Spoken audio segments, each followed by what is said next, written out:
औज़ुबिल्लाहि मिनश्शैतानिर्रजीम बिस्मिल्लाहिर्रहमानिर्रहीम। तमाम देखने और सुनने वालों को अस्सलाम वालेकुम। नाज़रीन, आज हम एक ऐसी शख्सियत के बारे में बात करने जा रहे हैं जो निंजा ब्लैक बेल्ट है, शायर है, अदीब है, राइटर है, एंकर पर्सन है और मौजूदा यूट्यूबर हिटलर दादा के नाम से मशहूर है। आगे बढ़ने से पहले वीडियो को सब्सक्राइब ज़रूर कीजिएगा, लाइक भी कीजिएगा और शेयर भी कीजिएगा। आगाज़ था बड़ा शानदार था। ये अपने माँ बाप के अकलौते बेटे थे। इन्होंने छोटी ही एज में निंजा शुरू कर दिया और निंजा के साथ साथ अच्छी तालीम हासिल की। मैं इनको जानता हूँ अपने तकरीबन बचपन से ही। इनके एक शागिर्द थे गज़नफ़र अब्बास साहब, वो भी ब्लैक बेल्ट थे निंजा में। मैं उनसे सियालकोट में हुआ करता था, उस वक्त सियालकोट में उनसे निंजा सीखा करता था। तभी से मेरी शनासाई थी फ़रत अब्बास शाह साहब से। ये किसी तरह किसी हद तक ये आइडियल लोगों में भी रहे हैं कि फ़रत अब्बास एक ऐसा नाम है। उसके बाद इन्होंने शायरी के वो झंडे गाड़े के सारी दुनिया जानती है, बेहतरीन शायर। कॉलेज की सतह पर, यूनिवर्सिटी की सतह पर बच्चे बच्चियाँ इनकी शायरी को कोट करते थे और बड़े अच्छे हलकों में भी इनकी शायरी बड़े एक मुकाम के साथ पढ़ी जाती थी।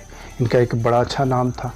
इन्होंने शायरी की तो कमाल दर्जा पर। उसके बाद ये रेडियो में चले गए। रेडियो के एक करैक्टर में, मास्टर जी के करैक्टर में इन्होंने बड़ी शोहरत कमाई, बड़ा नाम कमाया, बड़ा अच्छा रहा इनका। वहाँ पे भी बड़े लोग इज़्ज़त करते रहे, बड़े इनकी ताज़ीम की निगाह से देखते थे इनको।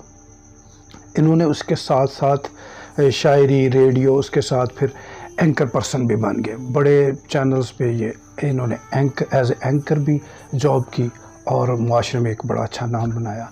असल में मसला ये है कि शायर को समझा जाता है कि वो बहुत बारीक आदमी होता है, वो बड़ी मुआशरे की उन नव्ज़ पे बात करता है जो आम लोग नहीं कर सकते।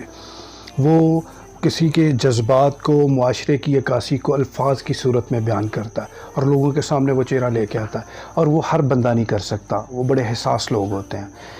अब इनका शायरी करना एक बिल्कुल हसास नवीयत का मामला है। उसी के साथ ही ये निंजा ब्लैक बेल्ट भी थे। इतना बड़ा निंजा में मिला। ये दोनों मुतज़ाद चीज़ें, एक बहुत ही नफीस सॉफ्ट चीज़ थी, दूसरी बहुत रफ एंड टफ हार्ड चीज़ थी। इन दोनों चीज़ों को साथ लेके चलना हर आदमी के बस का रोग नहीं होता। इन्होंने दोनों चीज़ों को बड़ा अच्छा मैनेज किया। शायरी की तो बड़े एक लेवल की बड़ी अच्छी, निंजा किया तो बड़े कमाल का एक लेवल का। लोग इनके शागिर्द जो है ये गज़नफ़र अब्बास साहब जिनसे मैं सीखता रहा हूँ, वो भी ब्लैक बेल्ट थे। वो शायद अब कहीं यूरोप में या अमेरिका में कहीं सेटअप, मुझे एग्जैक्ट नहीं पता आजकल वो किधर है, लेकिन वो बड़े अच्छे कहीं सेटअप में है इसी ब्लैक बेल्ट होने की वजह से। इनके बने हुए लड़के कहाँ से कहाँ निकल गए। इनका अपना मुआशरे में एक बहुत अच्छा मुकाम था, बड़ा अच्छा नाम था, बड़ा एक वेल नोन नाम था। कहीं से फिरते फराते हुए आफ्ताब इकबाल के शो तक इनकी रसाई होगी, वहाँ पहुँच गए। वहाँ पर इन्होंने उनके साथ काम किया, वो अच्छा किया, बुरा किया, लोगों ने देखा भी। जो अप्रिशिएट करने वाले थे उन्होंने अप्रिशिएट किया, जो क्रिटिसाइज़ करने वाले थे उन्होंने क्रिटिसाइज़ भी किया। लेकिन इनके प्रोग्राम को छोड़ने के बाद इन्होंने उस पे इतनी तनकीद की, इस लेवल की तनकीद की, उसके आफ्ताब इकबाल के शो के लोगों को बुला कर इस लेवल का गंद फेंका आफ्ताब इकबाल पे कि शायद आफ्ताब इकबाल के अब जो कुछ ये बता रहे थे वो लगता नहीं है कि आफ्ताब इकबाल इस लेवल का गंदा आदमी होगा। मतलब किसी की शख्सियत को आप उछालते हैं, किसी की शख्सियत को लोगों के सामने लाते हैं तो उसमें भी एक हद रहनी चाहिए, उसका एक मुकाम को मलूज़े खातर रखना चाहिए आपको। आफ्ताब इकबाल अच्छा है बुरा है उस पर हम बहस नहीं कर रहे। वो जो उसके करीबी लोग हैं वो जानते हैं आफ्ताब इकबाल क्या है क्या नहीं है। लेकिन आफ्ताब इकबाल ने यहाँ पर एक ट्रेंड सेट किया था पाकिस्तान में। उसने यहाँ पर जो एक तबका था अदाकारों का, वो एक ऐसी जगह पे था जहाँ गाली गलोच और बड़ा गंदा सा माहौल था। उसने उन लोगों को वहाँ से निकाला और उनको कहा कि अल्फाज को खूबसूरत तरीके से भी अदा किया जाता है, एक गाली गलोच की दुनिया से बाहर निकल के देखें। उसने उन लोगों को उठा के यहाँ पर ये प्लेटफार्म दिया और साथ में उसने उनके ये अदाकारों का एक वक्त ये आ गया था कि इनकी मुआशी बदहाली इस लेवल पर पहुँच गई थी कि इनको तो 2 टाइम के खाने का बड़ा मसला हो रहा था। उसने इनकी वो भी मसाइल हल किए, इस जगह पर ला के उनकी घरेलू मुआशियत जो थी वो उसको बेहतर किया। लेकिन वो जो उसके साथ सेट हैं आफ्ताब इकबाल के साथ बड़े सारे लोग आज भी काम कर रहे हैं। अब मैं यहाँ पर आफ्ताब इकबाल को डिफेंड करने के लिए नहीं बैठा, लेकिन मैं हिटलर दादा فرحت عباس شاہ کو، اس کو ڈسکس کرنا چاہتا ہوں کیونکہ اس نے مجھے بھی اور بڑے ساروں کو ذاتی طور پر تکلیف پہنچائی ہے، کیونکہ اسے کہیں نہ کہیں ہم آئیڈیل سمجھتے تھے کہ یہ بڑا شاندار پرسنالٹی تھی، اور واقعی بھی تھی بھی۔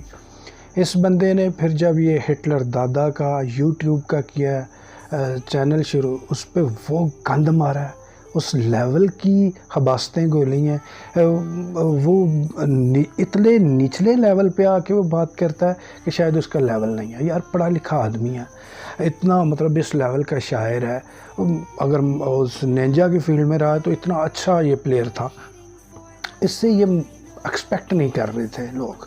اس نے وہ کیا، اب زندگی کے اس حصے میں آ کے، اس لیول پہ آ کے یہ کس طرح کا کر رہا ہے، لوگوں کی پگڑیاں اچھاڑ رہا ہے، لوگوں پہ گند پھینک رہا ہے۔ اس کے بیٹے کا سکینڈل آیا تو میں نے دیکھا، خیر اس کی پرسنل تھی، مجھے نہیں، وہ کچھ لوگوں نے وائرل کیا۔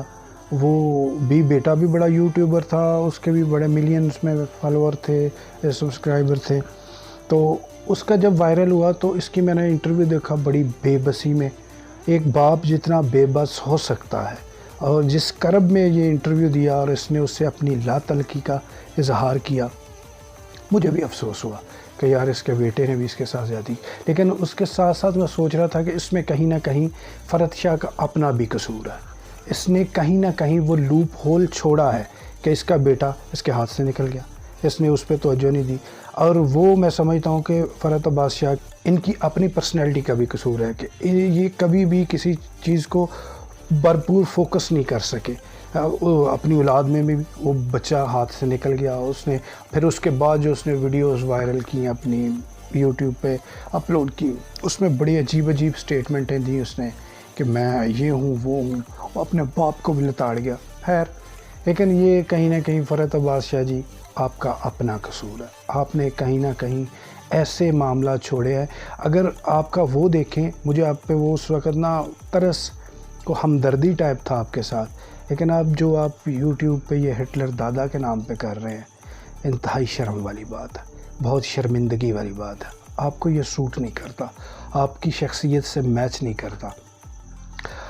آپ کو بچے آئیڈیل سمجھتے تھے، آپ یہ گند مار رہے ہیں اور اس طرح کی بیہودہ ہنسی ہنس رہے ہیں، اس طرح کے ایکٹ کر رہے ہیں کہ یار خدا کی پناہ، آپ کو تھوڑا اپنا لحاظ کرنا چاہیے، کسی کا نہ کریں، اپنی شخصیت کا لحاظ کریں کہ آپ کی شخصیت پہ وہ فٹ نہیں بیٹھتی باتیں، آپ کو وہ سوٹ نہیں کرتی۔ خدا را معاملات کو دیکھیے، ان چیزوں سے اپنے آپ کو باہر نکالیں، ابھی بھی کچھ نہیں بگڑا۔ میں کل آپ کی ویڈیو دیکھ رہا تھا، آپ آفتاب اقبال پہ اتنا گند پھینکتے رہے، کل آپ اس ویڈیو میں معذرت کر رہے ہیں۔ معذرت کرنا اچھی بات ہے، اگر آپ غلطی پر ہوں تو آپ کو ایکسکیوز کرنا چاہیے، لیکن آپ اتنی بڑی غلطی پر تھے کہ آپ کو دنیا میں آخری گندا بندہ لگ رہا تھا آفتاب اقبال، اپنے ریٹنگ کے لیے آپ نے اس پہ اتنے شو کر دیے، اتنا گند پھینکا اس پہ، اور کل پھر ایک ویڈیو 2 منٹ کی جاری کر کے اس میں آپ نے معذرت کر لی، آپ نے معافی مانگ لی۔ یہ آپ جسٹیفائی نہیں کر سکے، یہ جسٹیفیکیشن نہیں ہوتی۔ معاملات کو سمجھیے، سدھاریے اپنے آپ کو، ابھی بھی دیر نہیں ہوئی۔ میں مشورہ آپ کو نہیں دے رہا، میں آپ کو صرف پوائنٹ آؤٹ کر کے بتا رہا ہوں کہ آپ کر کیا رہے ہیں۔ ملتے ہیں کسی اور ویڈیو میں، اللہ حافظ۔